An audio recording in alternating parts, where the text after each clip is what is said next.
Hello. Hello.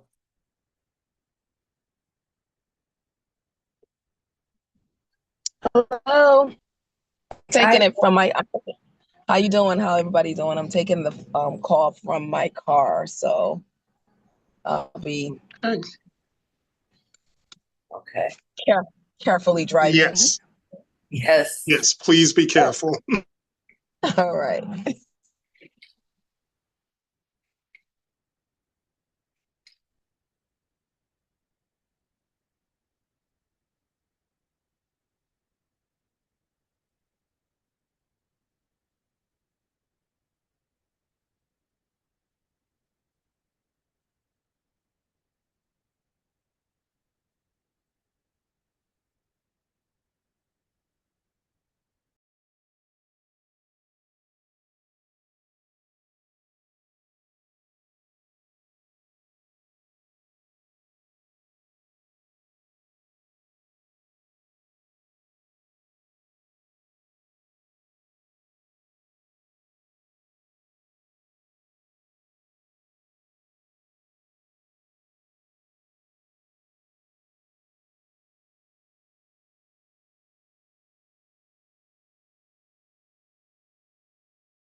Dr. White, can you hear me? I just want to make sure my sound is working. Yes, I can. Thank you.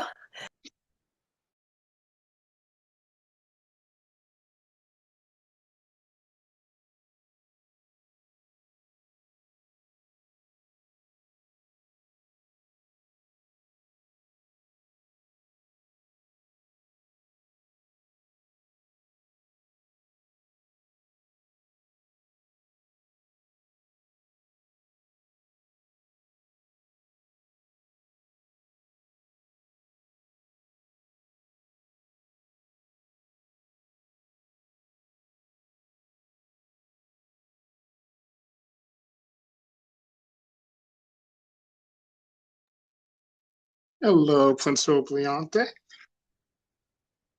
Hello, how are you?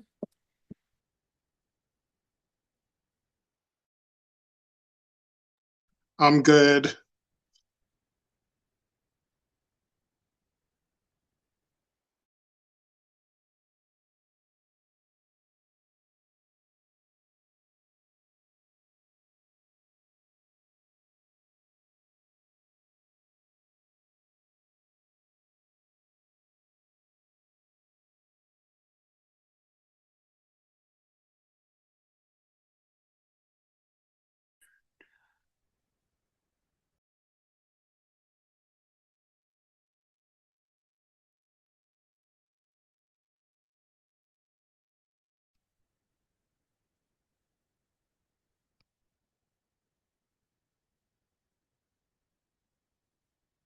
Good afternoon, everyone.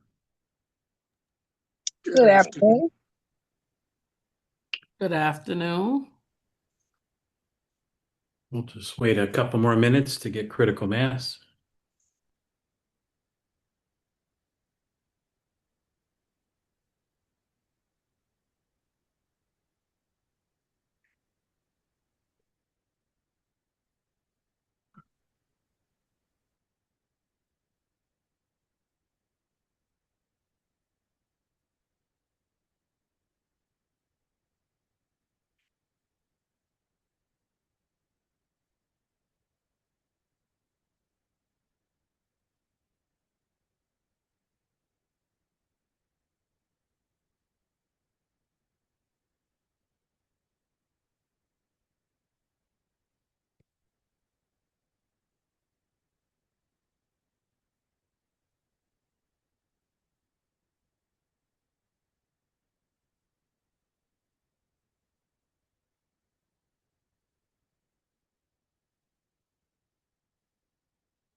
All right, looks like all the committee members are here.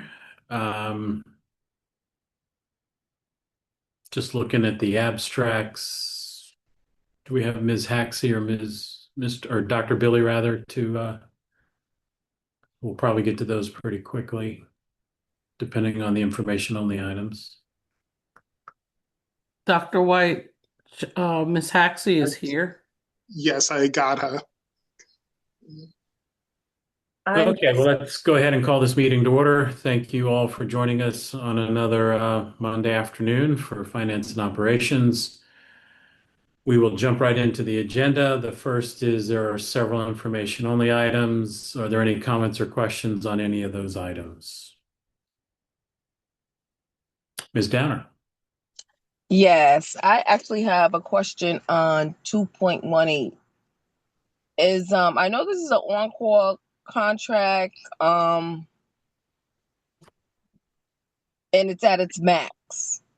So I just wanted to just get an idea on what the school was trying to move and, areas that we need to be moving. I mean, is this just like if there was damage somewhere, we had to have them come in and move a classroom, or? It tends to be a variety of things that happen during the moving, whether we are moving furniture out as they're getting new furniture, which would then go into storage. For example, a school, I'm forgetting what school it was, they had received all new furniture for their first, second, and I believe third grade. So all of the existing furniture had to come out, and that's been taken to Brennan for storage to be used in other schools. So it's that type of moving.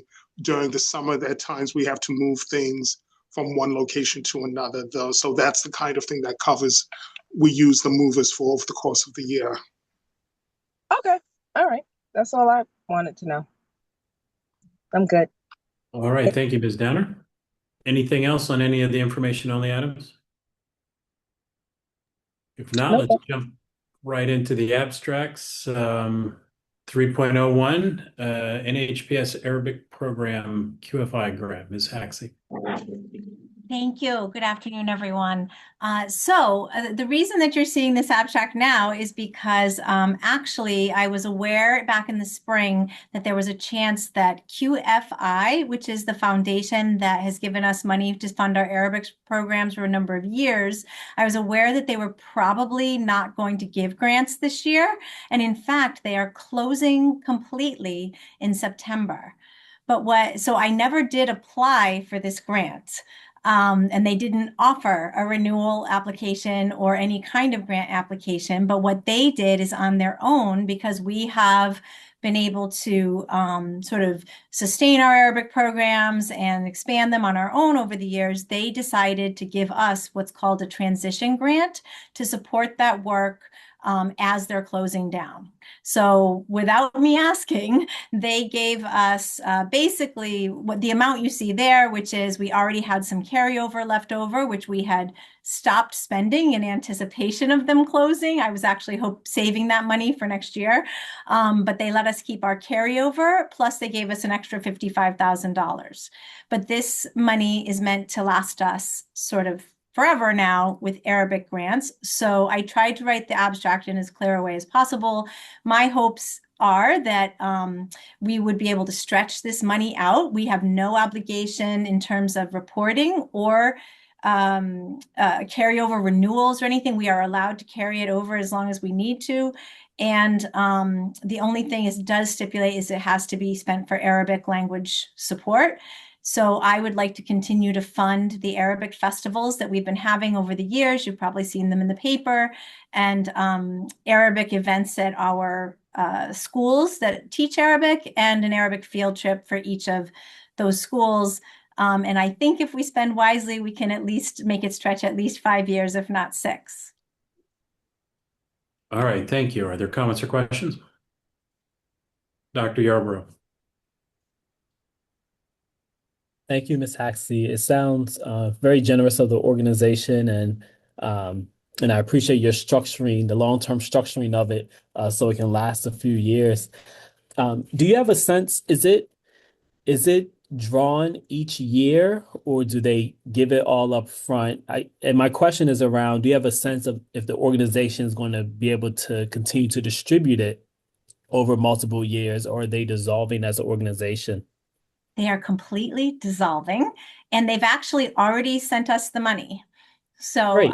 we had to move quickly. I hope you don't mind, but they just said to us, "We're giving you this. Is it okay?" So I ran it by the superintendent, and we also ran it by Attorney Barrera just to make sure. And so they've actually already begun the paperwork to like just put it in our accounts. And so we have it, and then it's up to us. That's why, you never know what the future brings. So I wanted to sort of codify that I think that it would be a great idea to continue to use this in a fair way, spread across the schools that have Arabic. And then it can last as long as possible and reach as many kids as possible and families. Great. Thank you very much. Thanks for your question. My only comment or question is that I'm assuming that we have on the financial side the mechanism to be able to hold money for this for 5 or 6 years, since it's a little bit further out than we typically do this. So, and if not, I imagine that'll get looked at so that there is a financial mechanism to be able to hold those funds kind of off to the side there. So. I hope so. That's sort of what we did. Like we keep account numbers open in a sense for Title IV that we've been receiving every year and like other things I work with. So, and right now we have carryover money in that Arabic account. So it already is an account. So I'm hopeful that it would just be that we would do all the same things we do with normal grants. We just wouldn't actually have to report to the state or a foundation or anyone. We would just be sort of self policing, if you will, how we're spreading that out. All right. Yeah, let me jump in. To answer the questions, please. the answer is yes. There's a mechanism for it. It's a balance sheet account. We'll just put it there, and then whatever it takes 3-4 years, it wouldn't matter. So there's a mechanism for it. Thank you, sir. Thank you. All right. Hearing nothing else on that, it's a good problem to have. Thank you. 3.02 is a school improvement grant for Hill House. Dr. Billy or someone else to speak on this? I think Dr. Billy just jumped on. I did just join on. How are you doing, everyone? Hello. Hi. 3.12 school improvement grant. Is this the abstract as well? I didn't get the agenda. Just want to quickly tell me exactly what it is. I can speak to.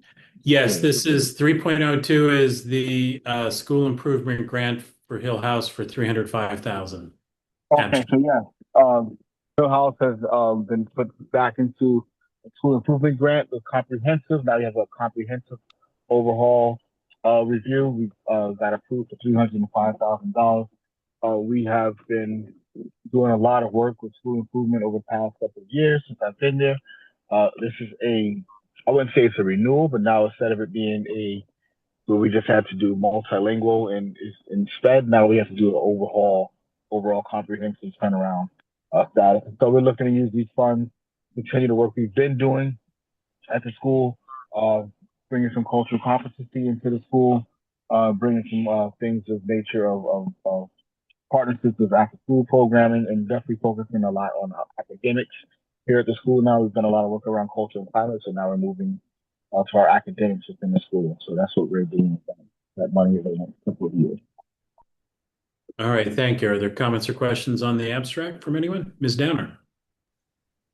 Thank you, Dr. Billy. I got a chance to just review the application. I do want to acknowledge the work that went into getting this school improvement grant application over for the 305. So I've also reviewed the fiscal structure, the personal plan, and the alignment with the New Haven Public Schools strategic operational plan. What stands out to me is that I know you said that this grant was not renewed, but it is a new school improvement grant, and it's also designed to stabilize our tier 1 instruction, right? Reducing the chronic absenteeism and strengthen our literacy and cultural competency across the school.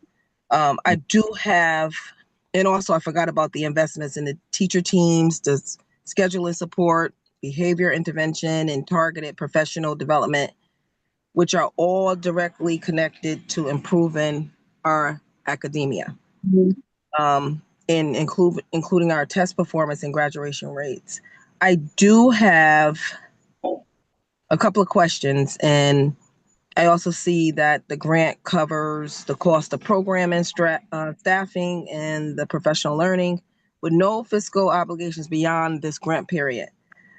With that understanding, my questions, I have 3 questions. The first one is, is this going to be a team effort?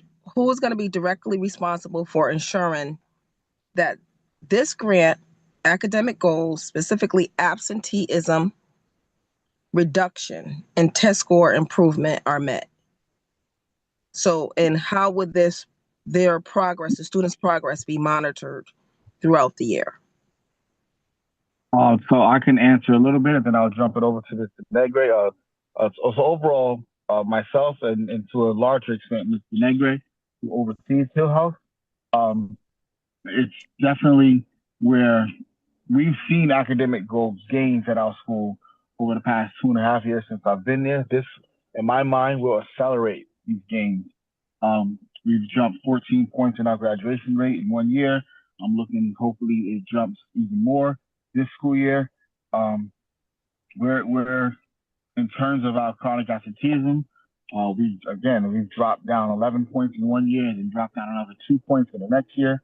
So we're making the gains that we've been doing it now. And again, I walked into a already existing plan. This plan that myself and my team has written up has really focuses a lot on the academics and allowing even professional development to our staff to accelerate the gains that we've done. We've done a lot of work just organically within the school.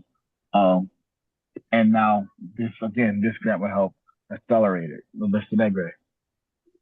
Yeah, so Ms. Downer, great question. So I just want to clarify, school improvement grant, there's 2 different categories for school improvement grants. There's what's called the Comprehensive School Improvement Grant, which is the CSI schools, which all of our schools under SIG, with the exception of 2, fall under that category. The other category is targeted support improvement, which means that there's one area of support versus a comprehensive support plan. The state allocates money. The district then decides based on need and enrollment, lots of different things, how much each school is going to get. If you fall in a CSI category, you have to get a minimum of $200,000. That is the minimum. TSI, it's a minimum of 50, but we actually don't have to give targeted support to schools that fall under TSI if we deem not necessary. With SIG, it's a lot of oversight, not only by the state, but the federal government. So the state is in the buildings quite a bit. I'm also, I oversee all the SIG schools in the district. So I work with each principal, and you're going to see a lot of SIG stuff coming up in the next few weeks. I work with all of the school improvement grant principals to develop their plan around 4 domains at the state, which is talent, academics, culture and climate, and operations, which is in alignment with our strategic operating plan.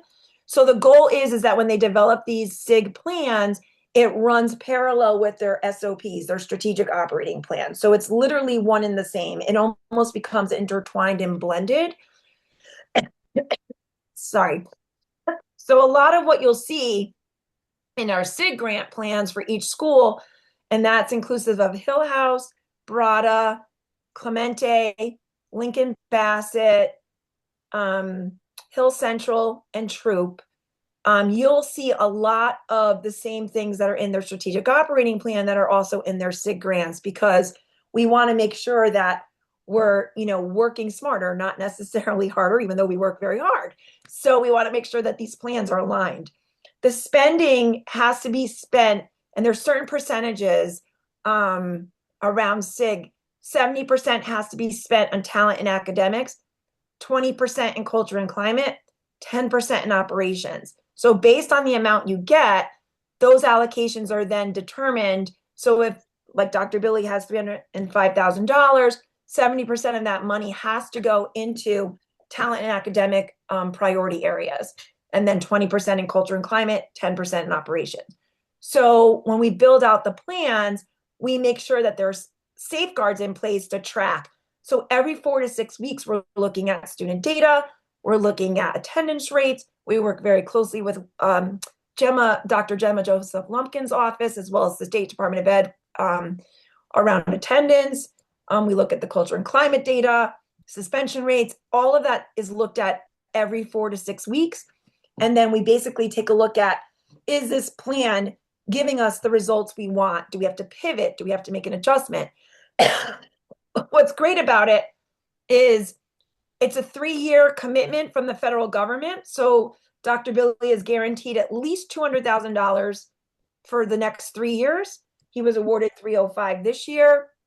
That amount can change just based on what the federal government and the state allots the city, or the school district rather. So we make sure that when we're creating these SIG plans, that they are aligned not only with the school's operating plan, but with the district's operating plan. Okay, so that was my next question. Thank you for Dr. Billy for including Mr. Negri in this, but one of the concerns is about how do we measure the instructional changes that we expect to see as a result of the literacy coaching and the cultural competency training, and how will the board verify that these changes are actually happening in the classrooms?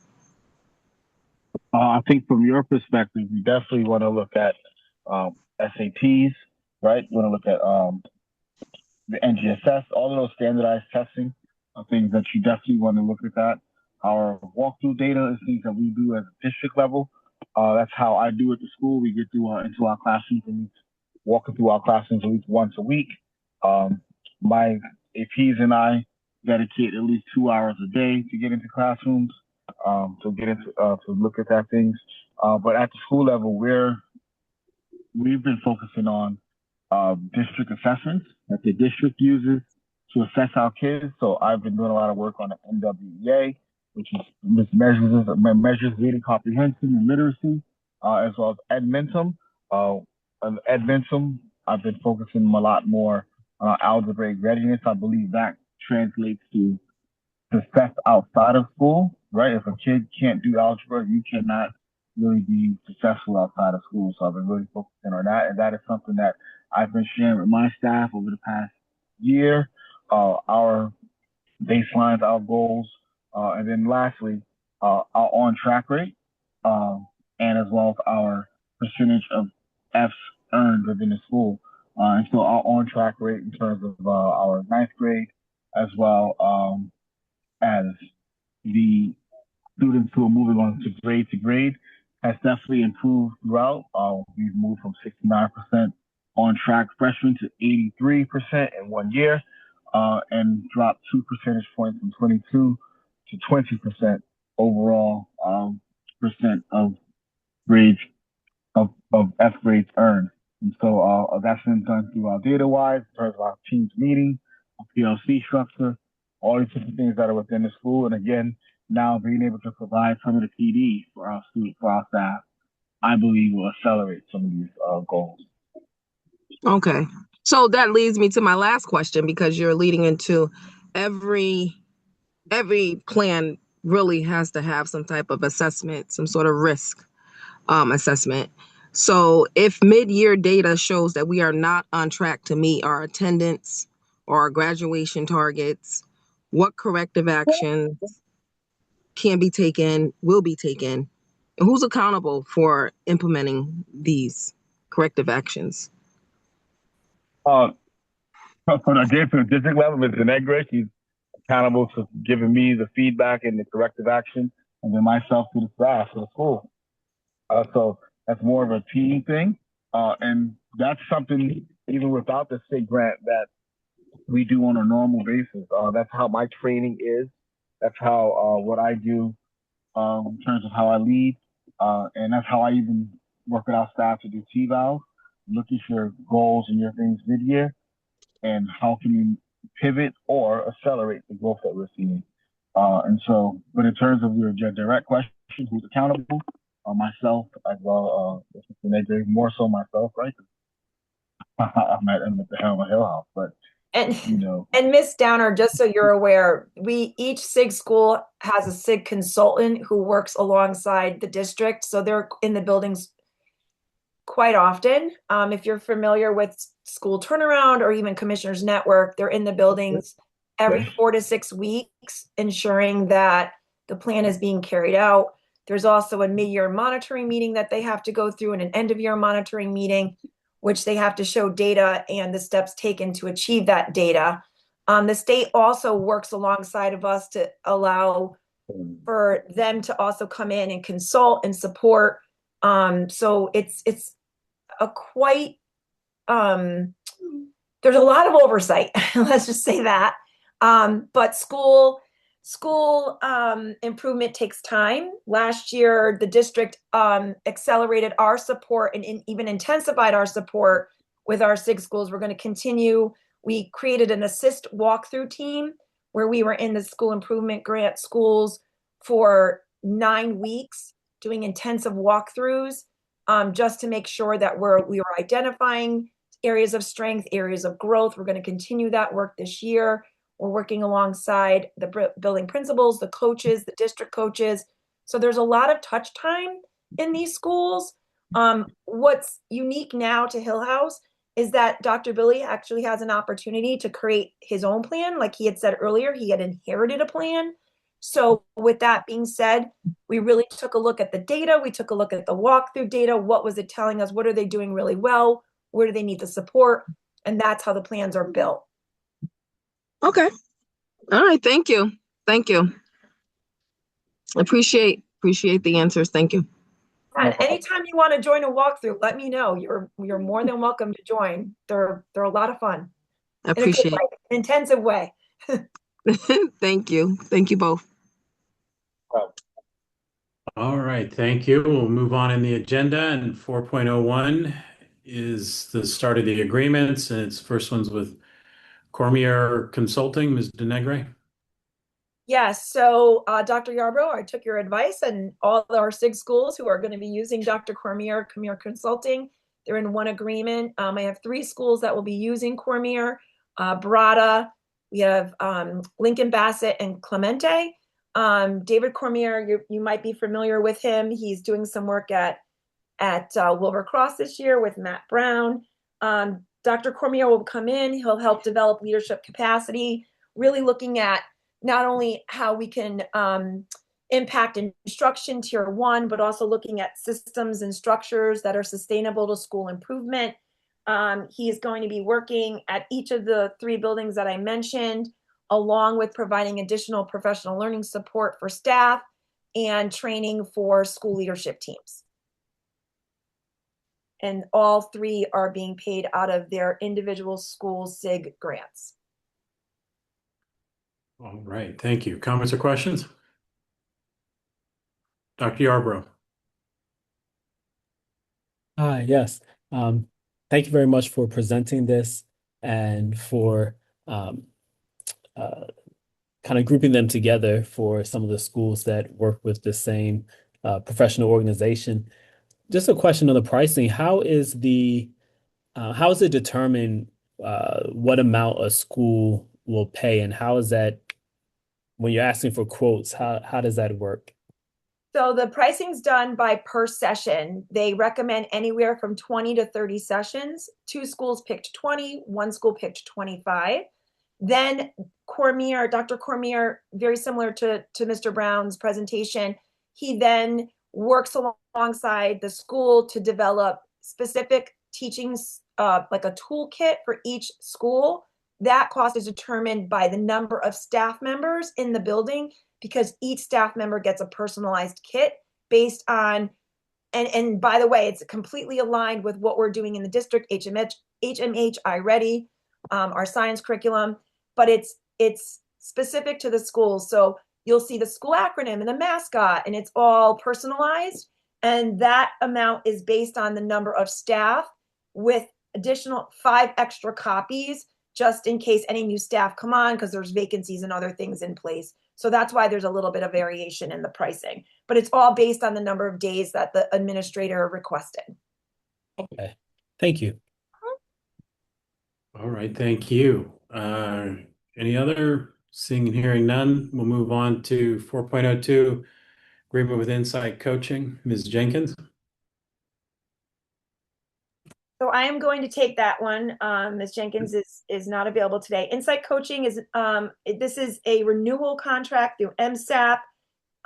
Insight Coaching is helping Betsy Ross, Brada, with the development of high quality project-based learning units of study. They've done work with Insight Coaching the past year, and this is just a continuation of the work that's happening under the MSAP grant. Right, thank you. Comments or questions? All right, we'll move on to 4.03 and 4.04 are related. These are both for Dr. Billy. The first one is an agreement with the Department of the Army for Major Kieran Shippey, and the second one is this agreement with the Department of Army for Sergeant First Class Lisa Rodriguez. Dr. Billy? Yep, you're muted. Yeah, I'm here now. So yes, these are agreements with our JRTC instructors. JRTC has been there for a total of, I believe they're going into the 27th year at Hill House. Something that only 4, if I'm not, last I checked, only 4 high schools in the state have this programming. This is a program that's at my school that really engages kids. Picks up to about 125 to 250 kids per year, and really shows what it really means to be academic at our school.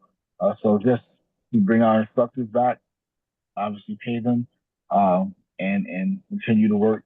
So we're doing it to school. All right, thank you. Any comments or questions on 4.03 or 4.04? Dr. Yarbrough. Thank you. Thank you, Dr. Billy, for presenting these. One question is, how is it determined what the district pays and what the Army will pay? And also, has the cost changed from last year? The cost hasn't changed from last year. My understanding, and I don't have clear things in terms of what the district pays and what the Army pays. I believe was looking at that contract, there's about 55-45. Definitely seems like an even split. But there is I have not seen any type of written. And so what I did my first year is I just did a 3% increase, and this past year I just left it the same. And then we'll try to get more information as we go, so to make sure that it's consistent with what is expected. Thank you. All right, thank you. Hearing nothing else, we'll move on to 4.05, an agreement with Latoya Robinson. Ms. Berlante. Hi, thank you so much. Yes, so this is to present Latoya Robinson, drama therapist in residence. It's a continuation of her work from last year through the MSAP grant. There's 3 arms of the MSAP grant supporting the work at Metro, instructional coaching arm, and this is a systems reform professional learning arm. So basically, her focus is going to be 9th grade support, 9th grade team. She's going to be doing having a caseload of students. She's also going to be working directly with the 9th grade academy teacher for early intervention, and also continue the professional learning series that she's designed last year with teachers in mind. And that will be expanding from 9th and 10th grade team to 9 and 10 kind of part 2, and then 11th and 12th grade expansion, plus more offerings for professional learning throughout. All right, thank you. Comments or questions? All right, hearing none, we'll move on to, thank you for that. Let's see here, 4.06, an agreement with Diane Kaysen, Center for Pediatric Therapy. Ms. Jackson. So 4.06 and 4.07 are somewhat similar. They're all for speech and language pathologists. Every year we're here, as speech and language pathology is the greatest shortage area that we have, servicing students with special needs. So both of those contractors in 4.06 and 7 are related to speech and language pathology. The first is, again, the Center for Pediatrics, and the second is specifically for Stephanie Gardner, who's been with us for quite some time. All right, thank you. Comments or questions on 4.06 or 4.07? Dr. Yarbrough. Hi, thank you. And thank you also for presenting these. And we've spoken in the past a little bit about the specialists. Is it more advantageous for them financially to be outside the district? And I'm curious, is it advantageous for us, or would it be better for us to try to find someone in-house, thinking also that might be a higher cost to try to retain a professional? Yeah, it is more lucrative for folks to be able to get paid through as a contractor versus in district. We always first look for folks in district. The number of vacancies are just that high that if we don't have enough folks in district, we have no choice but to rely on some contractors enough to be able to provide mandated services. But we always first try to recruit, even from as early when people are in their programs, trying to recruit here. But professional agencies also do the same thing, and folks know that. So again, we always try to recruit folks in district first prior to them, being contracted. But it is much more lucrative for folks to get paid as a contractor. And I don't know if this has happened, but if Ms. Gardner is unavailable, I think that it's an individual who works versus an agency that we're contracting with. Has that been an issue for the district? And how does that work? Do we wait until she becomes available again, or does she find a suitable substitute? There's really no substitutes. What we're even finding right now, quite honestly, is that even in our contracted agencies, folks because they have to contract for speech and language pathologists as well. We're sometimes looking at agencies, and they sometimes can't even produce what's needed within our area. So, there's not readily available substitutes. We're all struggling within districts and within contracted agencies as well. So it's really just continuing to maintain the partnerships that we have, continuing to search, work with the universities to try to get folks in district, as well as continuing to work with the agencies who also sometimes struggle to find folks, quite honestly. Thank you. All right. Seeing none others, we'll move on to 4.08, agreement with Children's Community Program Connecticut. Ms. Jackson. Yep, this is a program that we have. This is actually one of our efforts to maintain some of our students within district. We have, it's a pathways program. We place students in high school. Sometimes if there's students who are even within our Riverside program, or if the issues are so I would say so complex that they would not even be able to go to a Riverside program, and we have to pull students out of schools. We have been working with the Pathways program, and the benefit of us having this contract is that they actually are charging us less than it would be if we had to provide a tuition cost through out-of-district placement. So the benefit of us having this program is a reduced amount. It's about $37,000 versus anywhere between $70,000, $80,000 that we would pay if it was an out-of-district placement. And the way that we've been utilizing this program, we actually have people who actually have been, employees of Riverside at one point in time. Quite honestly, for some of the students that we have over the last couple of years, students who may even have had some significant, I would say issues within the community, where there's been significant safety issues that we've been pulling them out into the community because this is located in East Haven. So it's a small subset of students. Quite honestly, we may be coming back looking for some more spaces in this particular program somewhere in the future. But that's pretty much primarily what they service. And it gives us an opportunity whereby if we're not able to serve a student, even within our comprehensives, primarily, or within Riverside, it gives us another option to separate out students.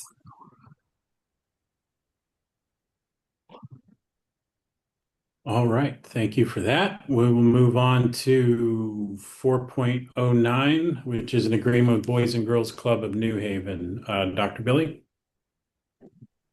How you doing, everyone? So yes, this is an agreement with Boys and Girls Club. We're looking to really get our after-school programming going for our students here at the school. So Boys and Girls Club has agreed to partner with us and to provide their their teen programming here at the school from about 2 to about 5 from Tuesday to Thursday. Really looking forward to this partnership. Reached out to them sometime in February, March, and was able to come up with the programming, how they were designed, and we've been working with them off and on throughout the past year. So looking forward to this to come into the school. All right, thank you. Ms. Downer. Hi again, Dr. Billy. Is the Boys and Girls Club the only partnership that we have with the after school program? For me or for the district? For the district. Can someone from the district answer that?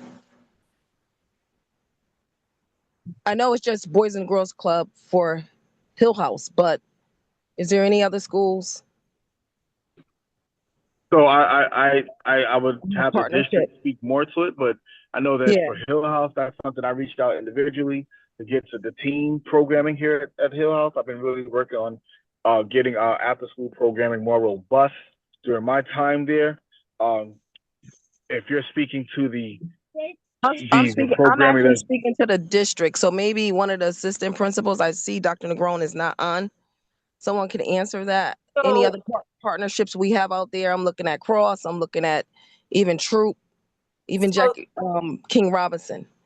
I need to know if there's other partnerships out there for this after school program. I know this the city has put out something in the youth department, but I just need to hear some of the names. That's all. Yes, so Ms. Downer, we partner with LEAP, we partner with Boys and Girls Club, we partner with Math Counts. There's lots of different contractors that we partner with. Sometimes we partner with Yale for Yale tutoring. So I know Dr. Gemma Joseph Lumpkin can probably speak to a little bit more about what's happening with the city after school programming, but schools partner with different theater companies. I have one in my head now for Edgewood that's escaping me. But we partner with a lot of different, I know we're in the process of creating partnerships with Junta, Arte. Those are all partnerships that we, schools embark on when they're creating after school programming. I hope that answers the question. I wasn't sure if that's what you were asking. Somewhat. I'll just send an email to Dr. Negron. And maybe Yeah, she can Dr. give me Gemma Joseph Lumpkin can also maybe provide some additional information with other partnerships that we Yeah, Dr. Joseph Lumpkin just got on, so maybe, yeah. Okay. Is she able to speak to it? Gemma?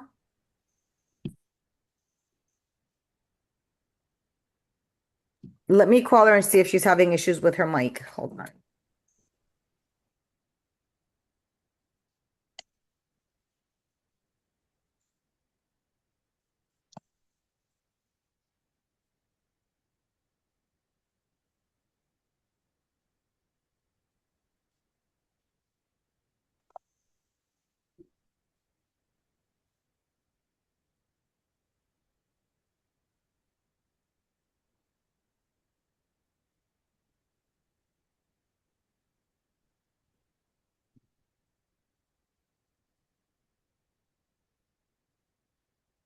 I mean, I don't want to hold up the meeting. If that's possible, if an email can be sent to Justice Team just to see what the partnerships are.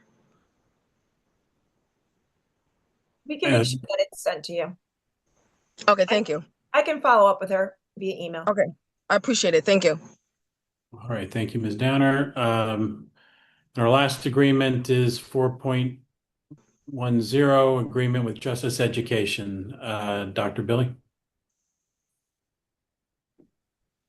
Yes, another agreement that historical in nature provides our students with opportunity to work in carpentry, to work in also getting OSHA certified. We're looking to get 150 students through this programming in 11th and 12th grade. And so that's a continuation of the work that's been going on even before I got there, and done some great work with our students there.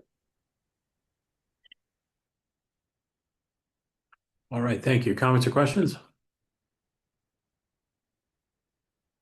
All right, hearing none, and just got a message saying that Dr. Joseph Lumpkin was indeed having some technical issues. So that was her reason for not being able to jump on. So, but we've asked for that information, so we should be able to get it by email. Dr. Yarborough, you had a Yes, question? just for Dr. Billy on this.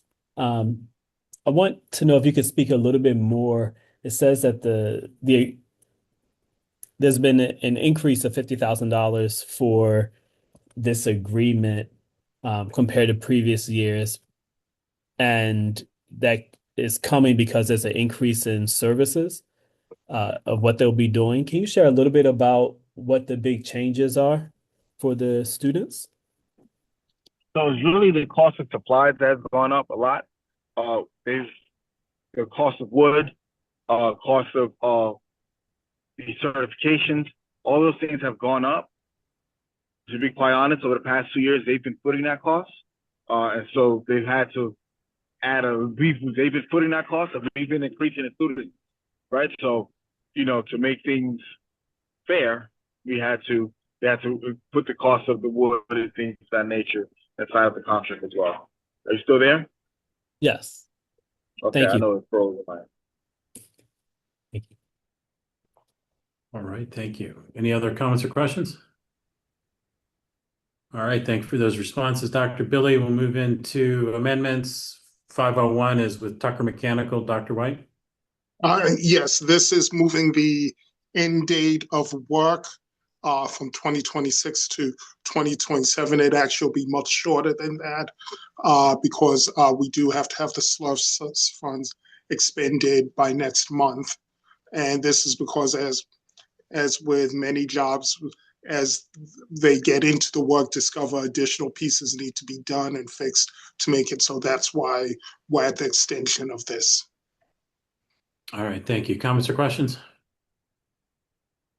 Hearing none. 5.02 is an amendment to the agreement with Save More Cooling. Dr. White? Yes.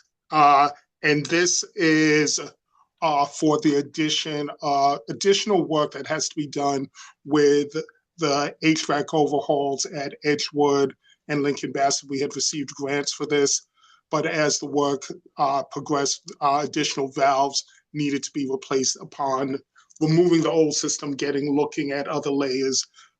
This additional work was needed to ensure that the systems work properly and we don't have failure somewhere else. All right, thank you. Are there comments or questions on this one? Hearing none. 6.01 is a data sharing agreement with Teach for America. Mr. Nguyen? Hi, folks. It's Mike St. Lawrence. I'm filling in for John tonight. I work in the research and assessment office with John. This data sharing agreement is a renewal for this coming school year for our work with Teach for America. And Teach for America provides our district with additional classroom support with its teachers, and being a nonprofit, it of course has its own data reporting needs. So we're seeking to renew that data sharing agreement. This is so they can report on the growth and achievement of the students, as well as again, the great bulk of the information that's going to be provided is assessment outcomes, of course. So a few things I want to point out is the data sharing agreement relates to only 10 teachers and about 500 students. And no personally identifiable information will be provided except for the student ID. And the memo contains all the details on like the specific assessments for those interested, as well as the data fields that are being requested. And with that said, I'm available to answer any questions folks may have. Thank you. All right, thank you. Ms. Downer? Thank you. Thank you so much. Does Teach for America, do they classify themselves as a service provider?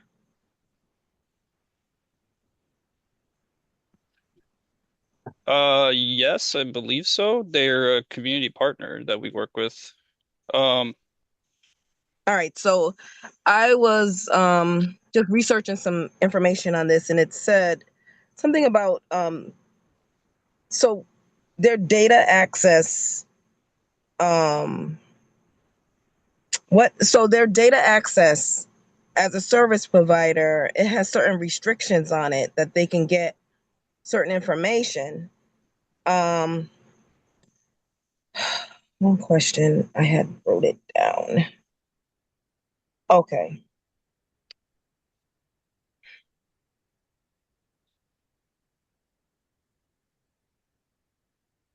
Um, 1 second.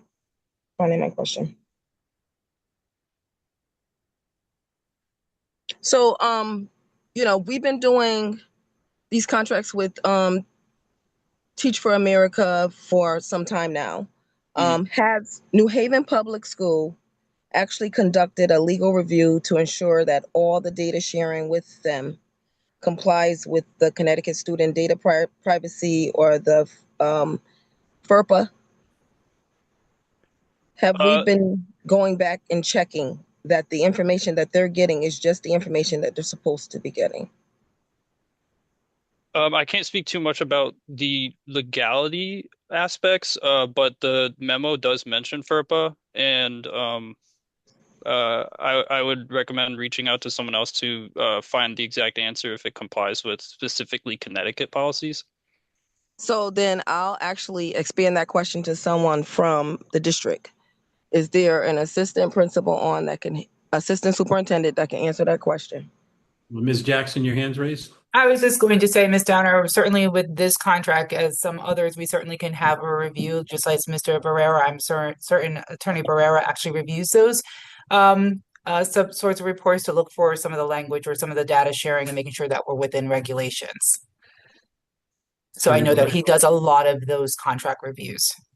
I'm going to say I'm happy to review them if you want to send it over. I don't think I've looked at this one, but I do look at other MOUs to make sure they're complying with the Student Data Privacy Act and FERPA. But this one, I don't think I have actually reviewed. I mean, because Teach for America is an outside agency, it's not New Haven Public Schools. So we're really giving them information.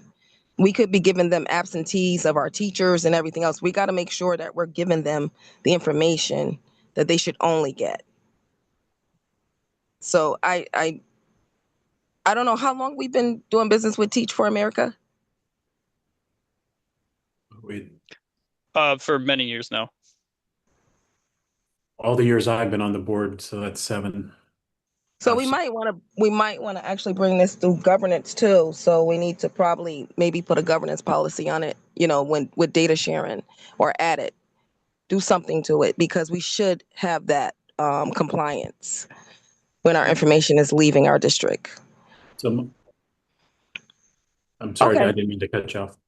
Can you hear me? I'm in my car. I'm sorry. Yes, if I may, I'll make a suggestion. If I may, we do have a data sharing policy, but this does raise a great question regarding how we make sure that when we finish with an organization that they're getting rid of the data, and so basically how we're auditing this.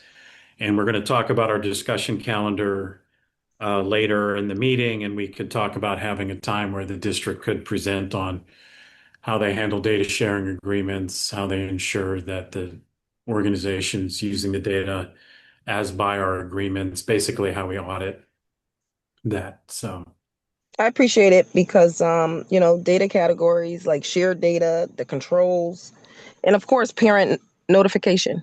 You got to let them know what you're sharing about their child. So it's, we just have to have some oversight on that. Just giving everybody what's the purpose of us doing this, and then our retention and deletion of information that we're not using. So no one can get their hands on it if we're not using it. Thank you very much. I'm happy to take a look too. I was going to say, Attorney Barrera. Yeah, I appreciate definitely it. anytime there's data issues, those are great points, Ms. Downer. And what we can do is we have provisions in our contracts for data, but the MOUs are different. I don't always look at every single MOU because I don't hear about them and I don't always receive them. So I'm happy to take a look at it. And if there is a need to add something like the data ownership retains at all times with the city kind of spelling it out, and upon the termination of the partnership, that data is either destroyed or sent back. That's the standard language, something like that we have in our contract, so we can easily add that to the MOUs. I appreciate it. I appreciate it. Thank you. It's just something that we just need to model and make sure we're in compliance. I mean, that's just governance, risk, and compliance. And that's the whole full picture, because if we don't document that we check something, it never happened. So we need to really make sure we dot our I's and cross our T's. That's all I'm saying. Thank you.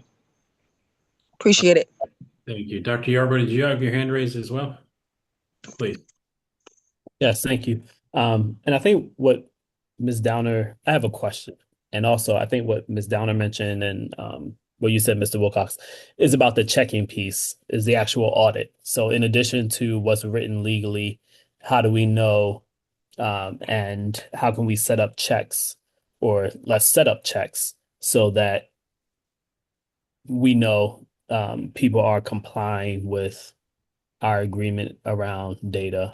And if Ms. Negri spoke about how the state and other people will come and check on our schools to see about our progress for our programs. In a similar way, the district should probably check with our partners to see that they're complying with our data agreements.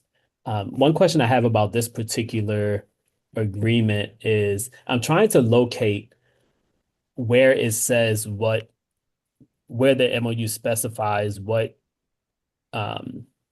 will be shared, because I see categories for required data/variables, and then there's another category for helpful but not essential variables. So I'm not really clear what the district would be agreeing to share. And then this is unrelated to that question. I'm looking at the data source type. I'm in Appendix A. I'm looking at the data source types, and I guess I don't see a reason for us to give all these data. They have SAT, ACT, iReady platform, map growth, English language proficiency assessment, state assessment, student information. That's a lot. And I'm not clear whether Teach for America is helping out in all those areas. If they are, then that's different. I'm just not aware of the scope of the services that they are providing. So my request would be that a data sharing MOU match more appropriately the services that we're contracting with them on, if this one doesn't. So my request is that the district would verify it. And if it does map, then that's fine. But if it's more areas than where they're actually serving, they're asking for a lot. I mean, I don't even know that the board gets all of this in the way that they may have access to it. Yes, that's all. Ms. Red Hannons, you had an answer to that or part of that? Yes, good afternoon, everyone. What I am aware of is that we're accepting 11 corps members this year from Teach for America. Those 11 members span 4 special education teachers and 6 secondary teachers, so they would need access. The corps members would need access to the data to appropriately plan lessons for students. So from that standpoint, I can tell you what they are requesting there would be appropriate to look at the data to measure how their teachers are performing. Are they moving the needle for the students that they're serving, and look at impact as well. I have a clarifying question. Thank you, Ms. Red Hannons. So there are Teach for America teachers who are, I'm asking for correction on this. There are Teach for America teachers who are in the classroom, and then there are supervisors for those teachers. Yes. And, okay. And is the request for them, for the teachers to have kind of like username access to the specific databases, or for them to download the data and use it? I can't speak to the agreement as far as, because that agreement was done with our Office of Human Resources. Okay. What I could just speak to is I know the teachers would need access to the data TFA would not need to request access to the data for their teachers because they would be teachers in New Haven Public Schools, so they would automatically have a username and access to that information. What I cannot clarify though is, I would assume though that their supervising teachers want to look at the progress their teachers are making, but I don't want to make assumptions from that standpoint. HRR TFA could clarify there is a TFA rep that is an attendee right now, and I'm not sure, and maybe she can bring light to the situation. Thank you so very much. Thank you, Mr. Wilcox. Okay. One question that I have is just for Mr. St. Lawrence. Is the data that's being shared, is this data for the entire district, like every student in the district, or just data for the students that the Teach for America folks are working with? It's just specifically the students that are being served in regard to like the individual students and the test scores data. And once again, it's just their student ID. It's not like their last name, first name, date of birth. Just the student ID is being shared in regard to something that could identify the student. But in the memo, I believe it does reference us sharing aggregate district information, so like totals of the district, so that they could be compared to how the students do. And that's a pretty standard thing that these type of programs would like to do when they look at their data. And another thing I wanted to mention was I would assume that the reason that there's so many assessments being requested is they just kind of want to cover the full scope of what our district assessment schedule is. And the reason for that being would be if one indicator is pointing in a particular direction, it's good to know if other indicators are also pointing in that direction. You don't want to just analyze data with just one indicator.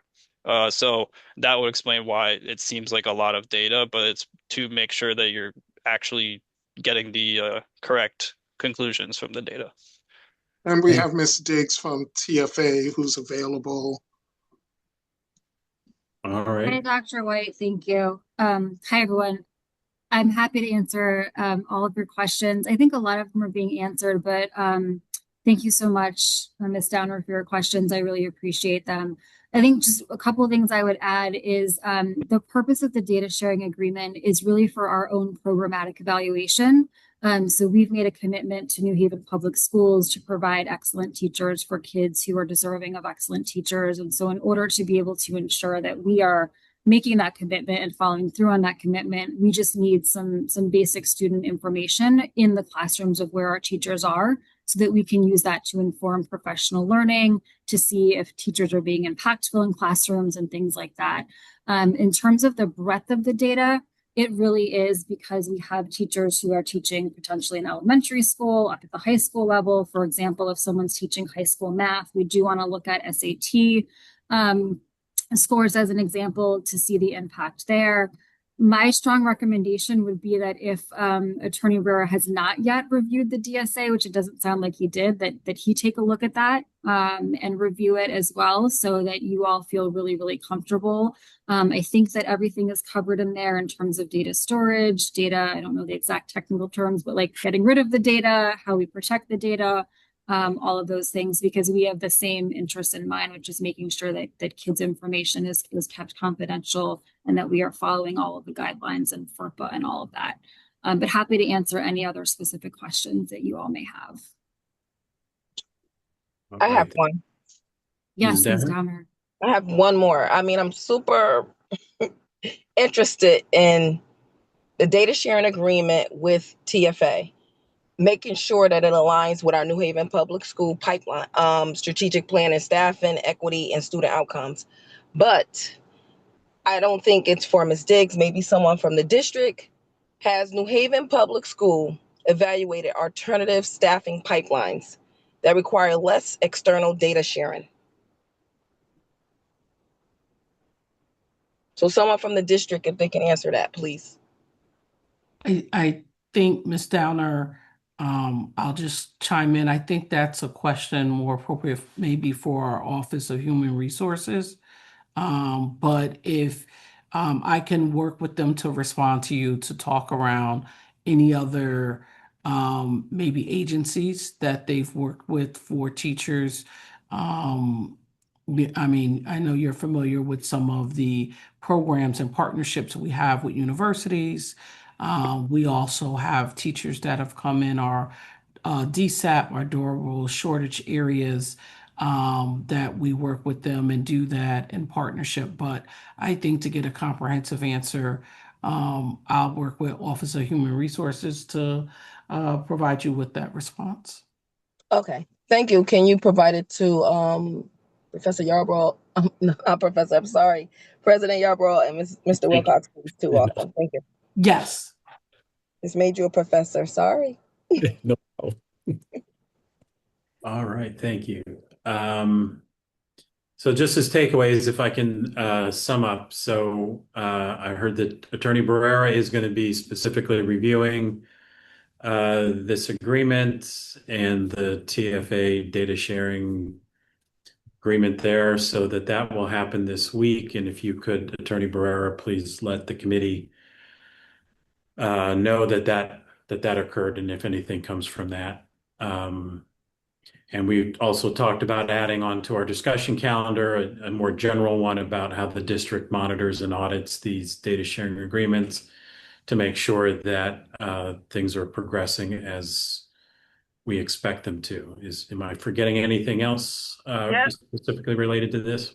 Yes, I need to know if there's if they've evaluated alternative staffing pipelines that require less external data sharing. Right, and we have a commitment from Ms. Red Hannons to provide that. And Dr. Yarbrough, you had your hand up? Yes, for this agreement for this MOU that's put forward, it may be in here, but I don't see the specification for what are the data to be shared, because I see required data variables, I see helpful but not essential data variables, and I don't know if this agreement is saying all of it shared, some of it can be shared, how it's distinguished between, and who distinguishes between what is released and what is not released. That I'm looking for that particular clarity. Yep, that's all. And so then I'm also saying that the committee is requesting that through Mr. St. Lawrence and Mr. Nguyen to update the cover memo to include specifically exactly which data sharing, what data elements are going to be shared, if it is indeed the required ones, and the helpful but not essential, if that could be clarified in the cover memo, and that would be added to that this week. Can you also add their specific operational purposes? So like, what are they using this data for, so we can get that in writing? Okay. Yep. So on page 8 in there, it does have the required data and variables, and the way that I'm reading this memo is that if we agree to it, we will share all of the required data. Though Sarah could speak more on it if I'm incorrect on that. And then the helpful ones are optional. Right, but I think the thing is they're optional, but is the district going to send them? So that right now it's okay. So that we could just know specifically, and I think it could be answered by the district will be sharing only the required data / variables, but not the ones listed on the appendix as helpful, or the district does intend to do that. Yeah, that's a great thing to clarify. Okay. Does that sound good? All right. Thank you all for the good conversation. And going back to my agenda. Next is an MOU with New Haven Head Start and the City of New Haven Health Department. Ms. Derwin?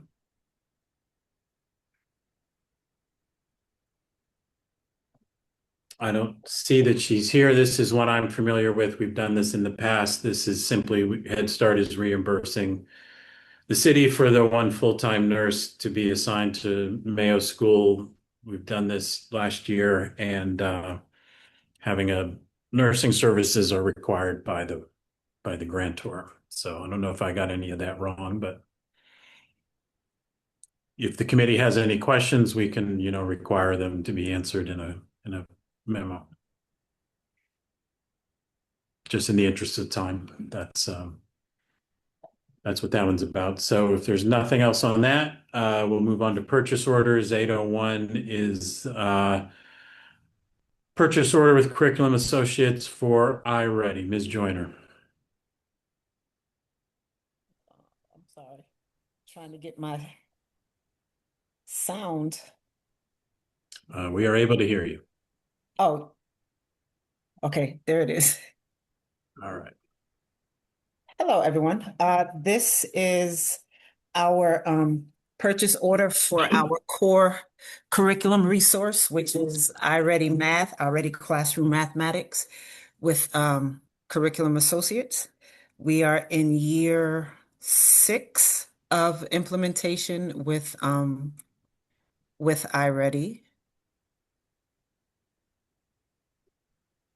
All right. Thank you. Are there comments or questions? I have a couple. So I think my questions might be better answered in a memo so that I could accompany this as it goes to the full board. But just basically, my question is, how is it going with iReady? You say we're in year 6, and I've had somebody raise some concerns during the meeting just with iReady as a company and the model of these kinds of systems. So I guess my question is, how is it going with the district? How do you measure it? I know you've shared data results this spring about how things are going and used iReady data for that, but just how's it going with iReady as a company, and how does it work with how are teachers receiving it, students, parents, etc.? So with Curriculum Associates as a company, they are, hold on one second. Imani, please turn that off. They, the complaints, all the different things that have been coming up in the news, like out in LA and all spaces like that, are from schools who are only using the diagnostic in MyPath. They're not actually using the iReady Math program. So the complaints have been about too much screen time for students.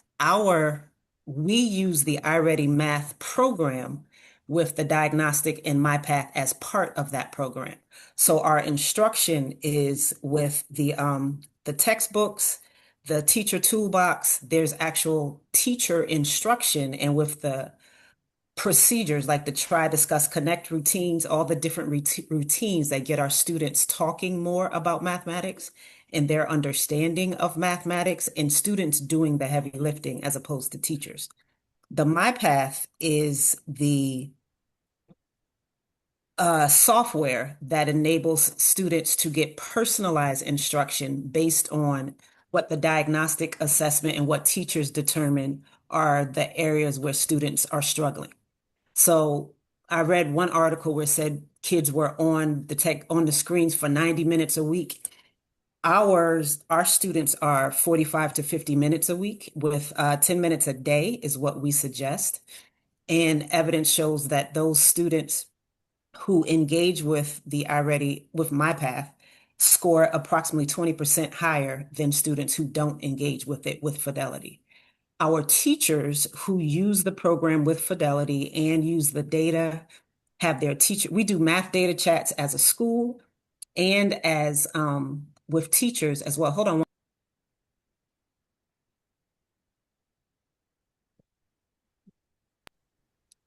Those teachers who know their data best and who use the data, who use the instructional resources, it provides instructional groupings that also provide, these are the worksheets or these are the tools that students need to achieve greater success.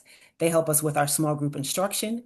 those classrooms are the ones that are showing the greatest growth, both on the diagnostic assessment and on SBA over time.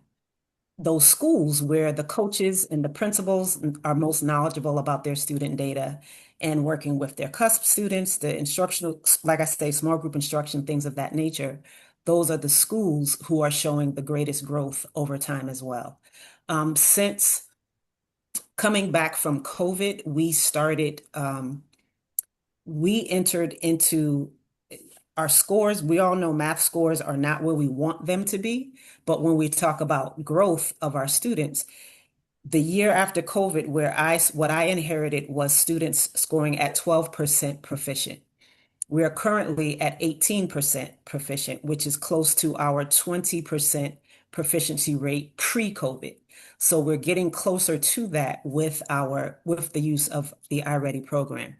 There are some other things that when you read the news, the things that people complain about in terms of like the middle school students complaining about Pluri and UP, iReady, the Curriculum Associates team, has adjusted and they have a different program now for the middle school students that is elevated and not as quote unquote elementary as the K-5. So 6 through 8 has a more advanced, more mature program for them to use through with MyPath.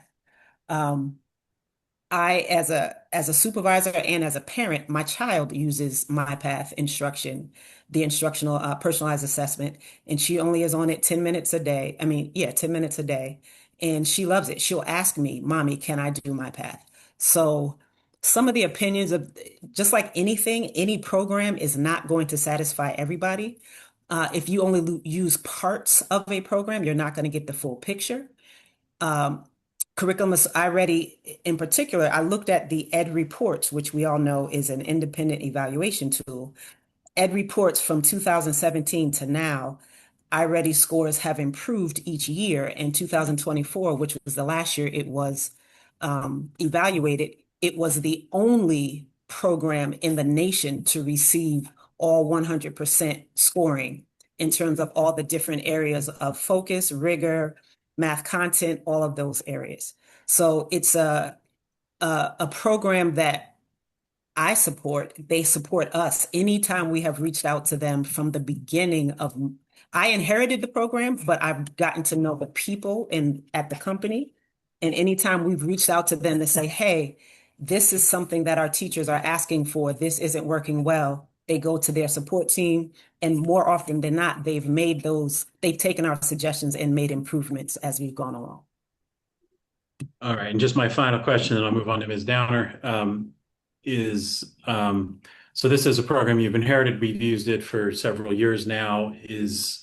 What would the process be of evaluating whether to continue this in future years after this one? Is this something that is something you and others take a look at periodically, or is this, I know there's major shifts in curriculum are also quite expensive, so I know that that's a factor as well, but is there a plan to evaluate other options during this year for informing decisions next year? I don't have any plan to make any adjustments or changes because I don't have any complaints that would make me think, oh, we need to look at something different.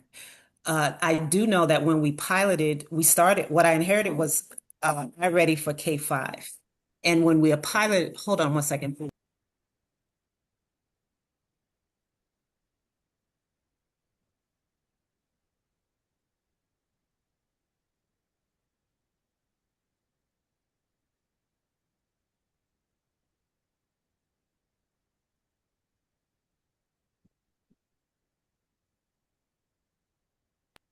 When we piloted iReady 6 through 8, we were going through between iReady and Envisions. Envisions is the high school program that we have.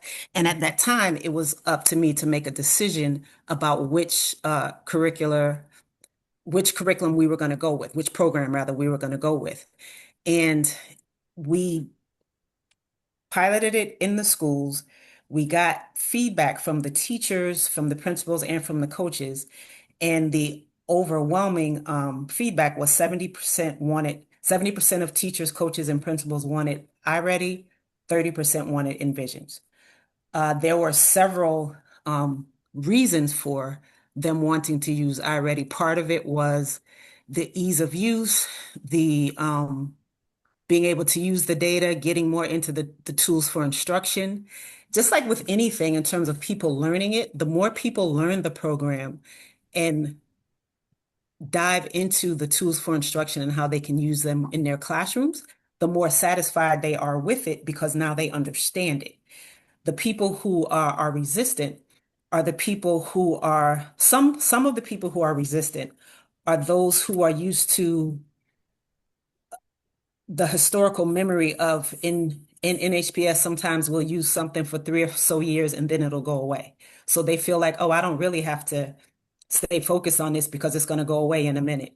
And I said when I came in that just like with anything, any program works when you work the program.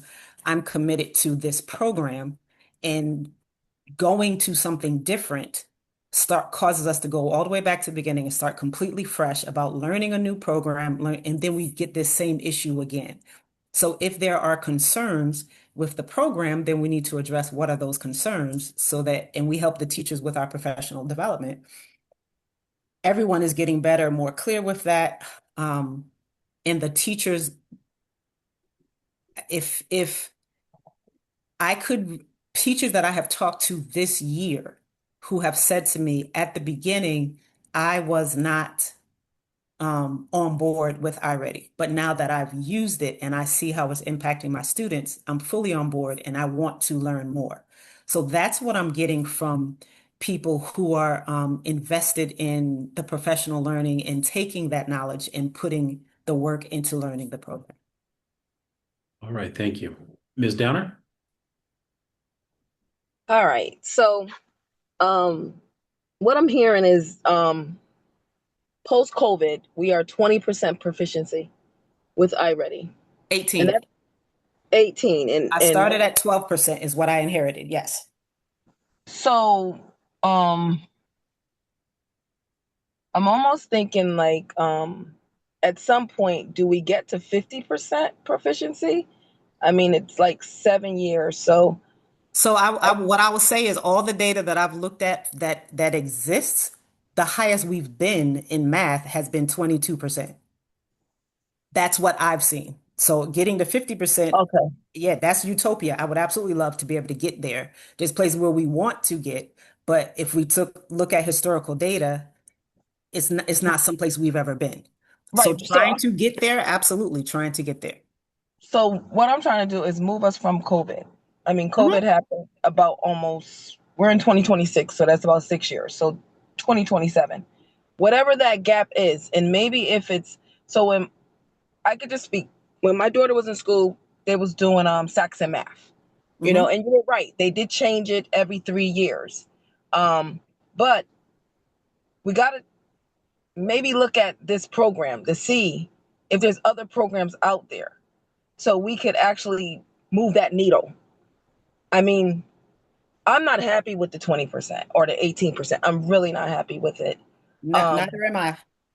So I just think that if we had a program, it's just like, you know, we can keep using this and expecting different results, but we got to take a look at that program, whether it works or not. I mean, maybe Envision is probably it.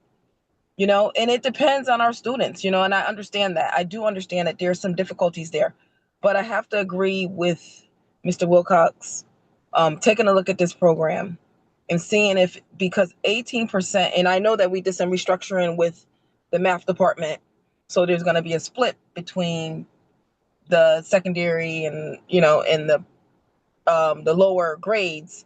So, and another thing is it possible that we can get some kind of report to the board on this progress, not just as the end of the year progress in all the grades. So we get to see the full transparency of what is happening. So I know that Dr. Negron had actually, and I don't want to rehash it, but she has given us data, but it was sparing data. We need to see all of the grades. So is it something that we can get, like, not just on the board, just the board members or the e-board, just the e-board can see the progress, since we oversee, a lot of the funding for these for this type of curriculum that we've chosen. But I really do want us to look at this program and diagnose if it really works for us. And then take a look at Envision and take a look at other districts that have actually used both programs. There are some districts that use the full program. We're not the only one. I don't think we are. But I just think that we need to take a look at that. So that's all I'm saying. But great job on everything that everybody does here in this district. I know that it's a lot to do with so little. So I just think that we should take a look at it. Thank you. Ms. Redhand, you had a response? Yes. So let me start by saying, I always look at how can we accelerate progress, right? What Supervisor Joyner mentioned is, and you'll see when we are able to talk around our state results publicly, what she mentioned is the growth that we see over time, right? We see growth over time from our students from beginning of the year to the end of the year. We also see growth incrementally happening with the state data. Now, when we show you, and yes is the answer, we can show you over time with our interim assessments because we don't want to get lost in one assessment data point. And so we'll show you our interim assessments where we can put the number of kids that have moved from 3 grade levels behind to 2, 1 on target and above grade level, right? So you can actually see the students that are moving along the continuum. The state assessment measures in time how kids are performing either on grade level or above. You don't see the incremental growth that you would see with our interim assessments. So that's one. And yes, I think it's important that that information is shared. The next thing is, right, it's not solely about the program. It is also a program is just a program. Who brings the program to life is the teacher, right? Where we have to talk about great instruction occurring. Oftentimes, we have conversations around professional learning. And Supervisor Joyner talked around those that are invested in professional learning and the importance of ensuring that we are working with our teachers to provide them with the tools they need to be successful in the classroom, right? So that professional learning comes in the form of instructional coaches that are providing it to them, the supervisors that are providing it to them, some of our partners that we also have in education. It comes in the forms of walkthroughs when we go into classrooms and provide feedback. It also comes in the form of the math data chats. So as much as we talk around a program is a program. And many of them are going to give you similar things, just that you're aware of that. Meaning similar components will be embedded in the program, right? What we have to bring to life is our teaching and working with our teachers to deliver the best instruction in the classroom, but also working with our families as well to see how our families wrap around supports to our students. Yes, historical data, Supervisor Joyner has shared it, right? I know there are many of us that have debunked the myth of we're just 20%. right? Many of us who have graduated from New Haven Public Schools who have shown that we are more than just 20% of us are on or above grade level. And we'll continue to push forward on that. But I also want to say, as I'm hearing the questions, right? If there are issues or concerns from staff members, right, Supervisor Joyner is sharing the information that she has. Staff also needs to reach out to Supervisor Joyner, to myself, to say, here are some issues or concerns that we have as staff members, as teachers, or as administrators, so that we can engage in collaborative dialogue that is constructive. Because I also don't want us to, run down a pathway of that some people may feel like there are some concerns. Well, what are the concerns? Because the Office of Academics, we are truly collaborative, and all of you, you know that. But I just want to say it's more than just the program, and so I don't want us necessarily caught up in a program because it's how we bring math to life in the classroom that's going to help us. And yes, rightfully so, you indicated, Board Member Downer, right? Part of the restructuring in our math department is to provide Supervisor Joyner with a lens that she can solely focus on specific grade levels in elementary, and we can have someone else focus on secondary.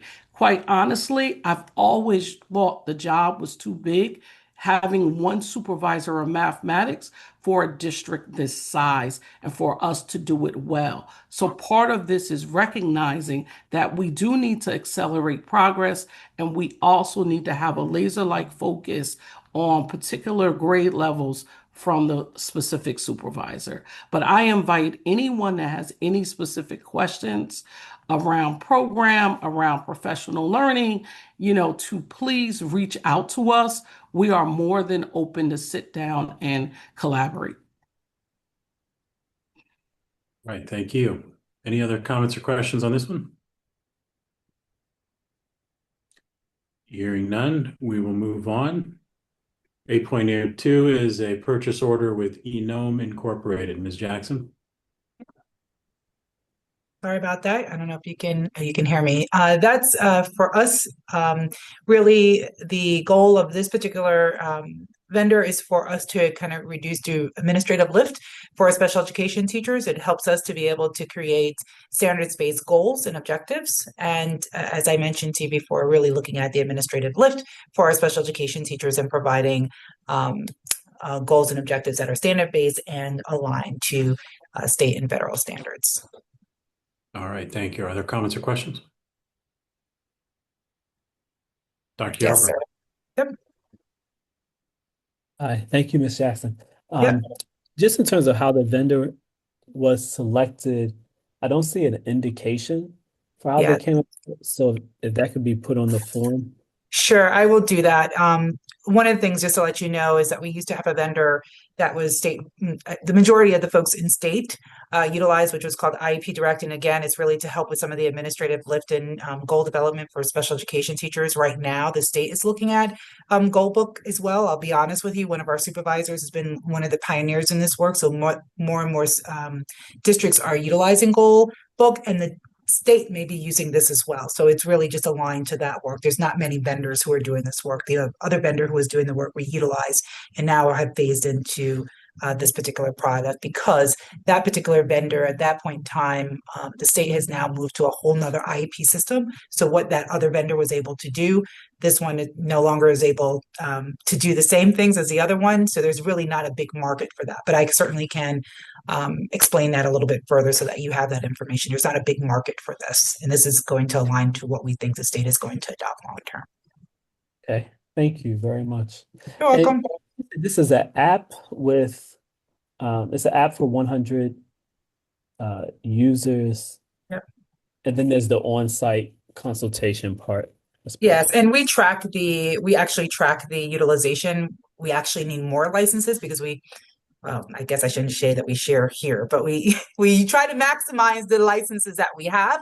Again, really, this is to help our special education teachers and really, the piece of special education that becomes burdensome for teachers is really a lot of the administrative goal development pieces. So it really does provide an opportunity to help streamline some of that work for our special education teachers. And if the funding becomes more robust for us, we will be looking for increasing the licenses because we do look at and manage the utilization of this particular product. And we know that it's highly utilized. Thank you. You're welcome. All right, thank you. Hearing nothing else, move into contracts. 901 is renewal of award of contract with Total Environmental Restoration. Dr. White? Yes. This is one of the companies we use for remediation services when we have, such as last year when we had the sewage leakage at Co-op. They came in, they did all of the remediation, run the air scrubbers, also use it for small jobs, anytime there's any environmental hazard that has to be remediated, we use this. We did this at Wexler Grad with the broken sprinkler, and this is that company we use. All right, thank you. Ms. Downer? So is this the same company that cleaned up the sewage that was at John Daniels? I'm not familiar with the sewage. That's not coming to mind exactly. I know we used them when we had issue at Co-op. John Daniels, I don't recall when there was a sewage issue. Not off the top. Pipe that had bust, and I guess they didn't clean it up right. They were using someone. I don't know if this is the company. I don't want to speak. It was a company they were using. They used the kitchen mops, and and I got word that folks were getting sick in the building. So I'm just wondering, because I have a couple of questions related to tiers. I know this is a renewal memo, but we get go ahead. I will confirm who was doing the cleanup and also make sure it wasn't our internal staff doing that. But like I said, they've the work that I know they've done, they do the cleanup, then a separate people come in to do the test to make sure it is properly remediated. Like, we didn't release Co-op for a very long time to make sure it was 100%. So I'm familiar with their work from that project. Unfortunately, I don't recall John C. Daniels' issue off the top, but it is something I would look into. Can you also confirm if they did Hill Central? Because I was in that school visiting, and there was mold spores all over one classroom. Not even to mention they had tiles open, and the tiles inside was completely black. I did write them up when I did write that area up, the classroom and everything when I was there. But I know that tiers is a renewal memo, and I want to be very clear because we are getting a lot of complaints on specifically the clarity on the complaints are coming in on mold, air quality, and the performance of our vendors, and also accountability. So if these are the classrooms that we are trusting them to, we need to make sure that these classrooms are safe for everyone. So I have a few questions. So if you're not done with your presentation, I'll yield right now. But I would jump in. Again, we use one person to do one organization doing testing. And then we have the remediation that's done separately and then follow-up testing to make sure. So I will go back and go through work orders and confirm the relationship, because we do use more than one company with the work, but that's how the process works when we're doing remediation. CERN, once it's tested to see that if it is mold as opposed to dirt, which sometimes does occur, dirt cleaning is done by our staff. When it's the environmental cleaning, that is done by the remediation teams. Okay. So just let me know when you're finished. I'll ask my questions right after. I'll try to be brief. Please ask your questions. Okay. So my first question is, since we're using tiers again, what measurable improvements in mold prevention and air quality has Tiers delivered under our previous contract? And, I'm just looking for some data, some reports, some reduced incidents, and so we can justify this renewal. Okay, so we use, again, Tiers is used when something has occurred, which usually is related to, unfortunately, whether we've had roof leaks, other exposure. They do the remediation work. We have our plumbers that'll do the work that caused whatever the leak or the situation was, or we start with the roofing company. Then they come in, do the remediation, and then the follow-up testing and the release of the center. So that's how that process works. And we've, as I said, the project I'm most intimately familiar with was the work done at Co-op and also work done at Wexler Grant. Okay, so if they do the mediation, do they get involved in any kind of ensuring that we have the correct root cause, correction of the mold issues? Because sometimes you can just wipe things off, but that's not the root cause of it. And that's really like what I call all the time Band-Aid, temporary cleanup. Right. Do they get involved with that? Like, where do we reduce moisture? Do we have any HVAC issues, any leaks, etc.? Anything that's condensation, anything that's going to cause that mold to repeat? Because mold grow rapidly, and depending on folks, they may have pulmonary issues, and the children may have it, even our staff. So we really have to be careful with this. So I just want to know, do they get involved with that, or do they just go in, rip out things, and they're done? Because No. $400,000 is a lot of money to be paying them. Honestly, I'm gonna be honest with you. It's a lot of money. Yes, it is. And that is because we have roof problems all across the district, and we look at that.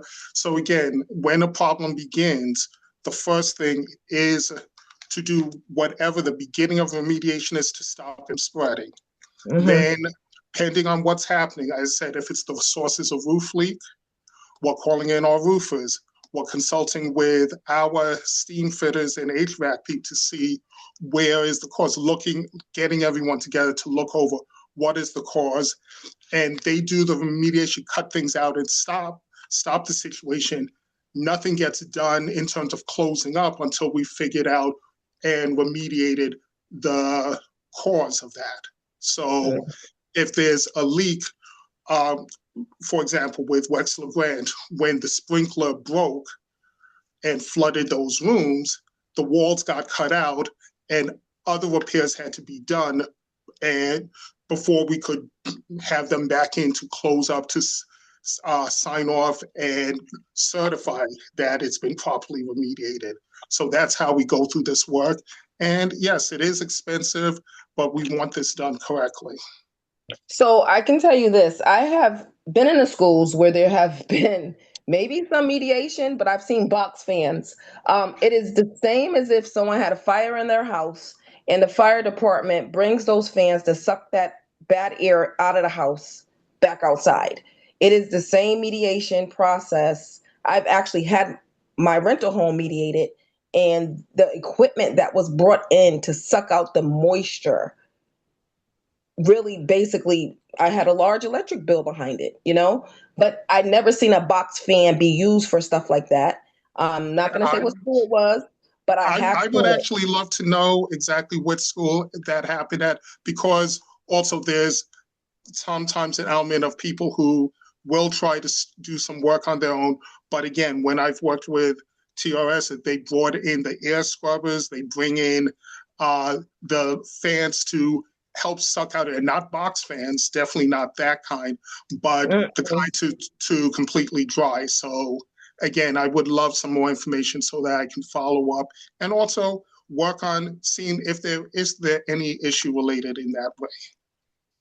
Also, I do have one question too, like with the mediation. Once they do the second mediation, do they come back post remediation, like to do the air testing when everything is done? Like when all the repairs have been done, do they come back and say, hey, this air quality is good? Do they do that? And I mean, that's like 3 times you come back from media, 2 times and then posts. I mean, $400,000 is a lot of money, Dr. White. I'm just trying to justify it. I just think absolutely, that becomes the quality of their work. Like just really like real metrics, not vague language. Just come back and do the job, because technically they should be warrantying something like this. Is there warranty? That the air quality will return, or are we band-aiding because we need to fix the roof and the roof is causing it? Because then their warranty is voided. I'm just trying to figure out. We get a certification, but we also do additional testing by someone else to make sure, so that if we have to dispute something, we have that. So we don't we rely on them, but also we verify. Okay, so I just want to make sure that the remediation is complete and safe for all our students and staff. Exactly. And then the last question is, how will the $400,000 capital allocation be tracked to ensure our funds are usually specifically for mold and environmental remediation rather than for general maintenance? Because we have an issue with mold. We do. We have an issue with the roofs. So how is this that, because we want to make sure that there is some fiscal accountability and transparency there. Right, so, because I'm sorry.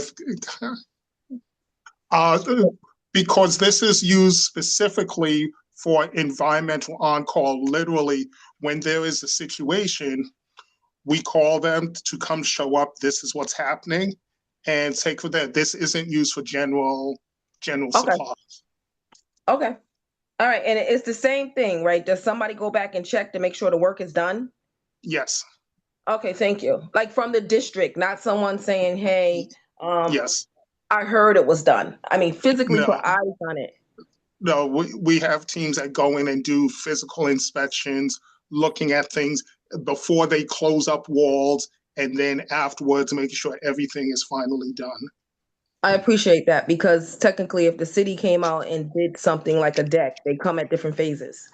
So we should be doing this at different phases because of the magnitude of the seriousness of mold or air quality. Yes. So thank you. Thank you very much. All right. Thank you. I'm hearing nothing else on this. 9.02 and 9.03 are somewhat related. Same vendor, but one is an award of contract for annual inspections and repair service of fire alarm systems, and the second is for the same for sprinkler systems. Dr. White? Yes, exactly that. This is one inspecting our systems annually, and also doing any repairs that may be required as they discover issues or anything, such as if the call isn't going to PSAP, or it's not ringing the right places, or something's in trouble on the alarm. All of those things get repaired. And then same thing, sprinkler, make sure all sprinkler heads are working and that the system's safe. Otherwise, if we have anything down, then we do have to do a fire watch in that building until it gets repaired. All right, thank you. Comments or questions on those two? Dr. Yarbrough. Yeah, so question. Thank you, Dr. White. Each year, do we tend to use the full budget? I would have to come look specifically, but just anecdotally, I am positive we use the budget. And I feel this is one that usually comes with a change order, pending on what's needed. Okay. And what's the rough percentage between this budget and how much goes towards just checking the system and seeing if it works versus actually needing to make a repair? I guess the repair leads into a change order, perhaps, if repairs are needed. Yes, if we have on-call work to do, such, but this is specifically around inspections and repairs immediately that upon the inspection of a system. Okay, thank you. All right, thank you. And finally, 904 is the award of contract with New England Pump and Valve. Dr. White? Yes, this is for work related to our various systems. When we check them, make sure if we have to change out pumps in buildings. Last year we had to change the pump at Fairhaven School, working to make sure that one works correctly so that there's proper water quality inside our buildings. And sometimes the work also extends to HVAC units that are a different part of the HVAC unit, and make sure all of it works together. All right, thank you. Comments or questions? All right, hearing none, I'm going to go ahead and make a motion. I move that we send on to the full board these 2 abstracts, 10 agreements, 2 amendments, 1 data sharing agreement, 1 memorandum of understanding, 2 purchase orders, and 4 contracts as outlined on our agenda. Second. And seconded, is there any discussion? Yes.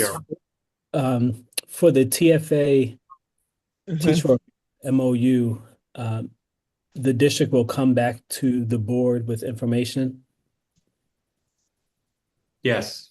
I mean, Okay. we did specify it needs to happen this week. And if there was for instance, the request to update the memo, that would have to be done so that it could be in time for posting. And if they don't, then we can choose to Table it. delay it at the full board meeting. Okay. Thank you. I agree. Can we give them a deadline though? I mean, is that deadline good to give them till the next board meeting, or is that? I think it's information has to be posted on Friday afternoon. So okay. Our deadlines tend to be Friday afternoons at the latest, because that's when things have to be posted. So that's a functional deadline there. If we want to specify it as that, we can say definitely we need this information by Friday afternoon. Yeah, I think we should specify it. Okay. It is so specified. And I see Ms. DeMayo writing something down there. So I think she will help keep the district on track, as she always does. And again, if it's not good to go, then we'll pull it at the full board meeting and give an extra couple weeks to get it taken care of, although we are up against the school year starting, and these are going to be TFA teachers that are also teaching these students here pretty quick. So I'm hoping the district takes care of this. And if there's questions as to what's needed, that they reach out to the committee early in the week to be able to make sure they provide something that's sufficient. Any other discussion? Then we'll vote. Dr. Yarbrough? Yes. Ms. Downer? Yes. And I'm a yes as well. The motion carries. The only other thing is the discussion calendar. We've been working on a draft of that. I have sent today to the superintendent and Ms. DeMayo a draft that can be just after they take a look at it, circulated to the committee. And then we also need Ms. DeMayo to add on to that. If we could get from Mr. Nguyen and the superintendent as to when would be reasonable but not like next year, but reasonable as to when they could provide a update to the committee on how the data sharing policy is enforced based on our earlier discussions. So it was like how it's enforced, how it's audited to make sure that data shared is destroyed as is required in our data sharing agreement. So if that could be added before we send it so that the committee is able to weigh in on that, sounds reasonable too. Any discussion on that? Or comments or questions? Complaints? All right. Unless there's any upcoming financial issues the district needs to update us on, I'm open to a motion to adjourn. No, we're good on our end. All right. All right, so move. It's been moved and seconded, and we shall vote. Ms. Downer? Yes. Dr. Yarborough? Yes. I'm a yes as well. We are adjourned. Thanks, everybody.